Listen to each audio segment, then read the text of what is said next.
You guys all one team. This is great. Yeah. We all work together. We all Perfect.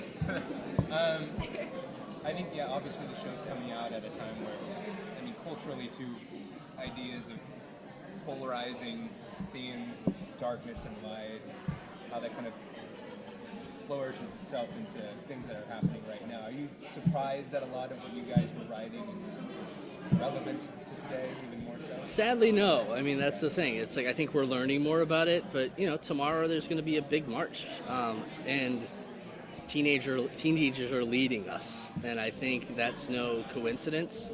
I'm happy we're able to tell a story that bolsters. Again, you look at these kids from Parkland and how they're basically trying to be superheroes. We're very fortunate to hopefully support that idea. And looking forward, to future episodes, is a lot of you and the writing team going to continue to kind of maybe put an ear down to what's happening in the world, or is it just completely, for you in the comic background, something that you just want to take entirely from the characters? No. I think it's important. I think that's what Marvel's always done. Even like with the original Cloak and Dagger, they were trying to, it wasn't always artful, but when Power Pack and Cloak and Dagger were trying to deal with drugs, they were trying to do well. And I think Marvel, when I was growing up, kind of did that for me. So I think what we want to do is me and the writers talk a lot about what are some real crimes that are more evil than the things you read in comic books. There's a lot of things that we kind of turn a blind eye to, so it'll be fun to shine some light on it. Sorry for the horrible pun.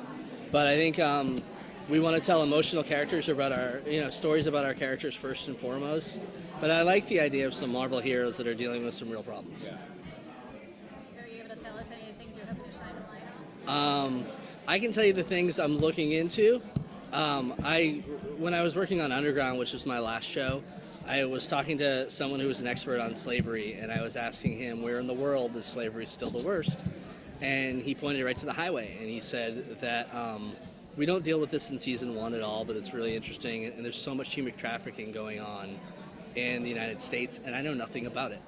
And so it feels like if we can make an entertaining enough show and put these two beautiful, talented kids in a way that, honestly, if 3 million people watch the show and one of them sees something at a truck stop and stops something, then good on us. So, the idea of putting it in New Orleans, and I know New Orleans has had a real issue, especially after Katrina, gentrification and the, white, rich white people moving in, and while they built things up, it pushed black people out more, and we had this couple of, white women and a black man in New Orleans. Are you going to be looking at that dynamic a little bit? Yeah. I know I can't remember from the comics, one of them is rich and one of them is coming from some, what's the background on that, and can you talk a little bit about that? We flipped the script a little, so it's we actually had them start from very different socioeconomic places and then swap. But I think it's important. I think, one of our big bads is a corporation that does exactly what you were saying. They kind of take advantage of communities, and sadly, business interests are more important than the interests of the community. And again, kind of like the Parkland kids, Tandy and Tyrone are the ones who stand up and say, hold on a second, this isn't fair. And they're the one, season 1, without spoiling too much, is a boy against an entire police department and a girl against an entire corporation. And, it's a good fight.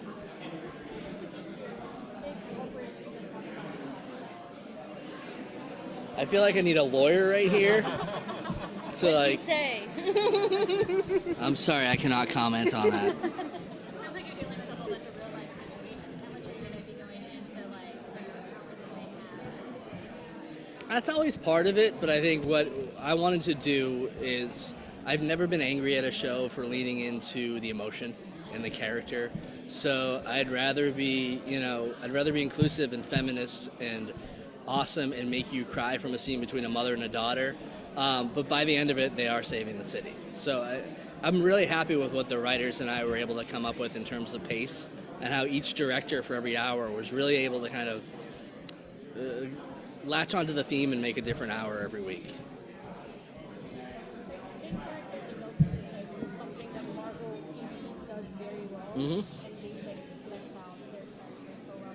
Is this like how Absolutely. It's funny when we talk about how kind of racist and sexist the old version was. One of the things that drove me crazy is the kind of Tyrone is associated with fear and Tandy is associated with hope. So we blew that up and kind of put Tyrone on a spectrum of fear to bravery. And so we'll see Aubrey in really an amazing performance start off as a scared little boy and over the course of 10 episodes with some pitfalls and some setbacks find his way to be a hero. And then Tandy will start off cynical as shit, sorry for swearing, but it's about her climbing back and finding hope and then getting knocked down again and deciding to be a hero or not. So I think what we're hoping to do is what Marvel does really well on the film and the TV side, really have people grow into their responsibility. There's some conflict there that they're going to have, not just with each other in the world, but That's exactly it, and I think that's the most exciting thing to me. And I think we were able to do in 10 episodes a kind of little mini hero's journey where they go through the entire ringer, and hopefully by the time we get going in episodes 3 and 4, you really start seeing yourself in them. So it becomes your battle, and it's hard not to watch these two kids and just fall in love with them. thank you guys so much. Thank you guys.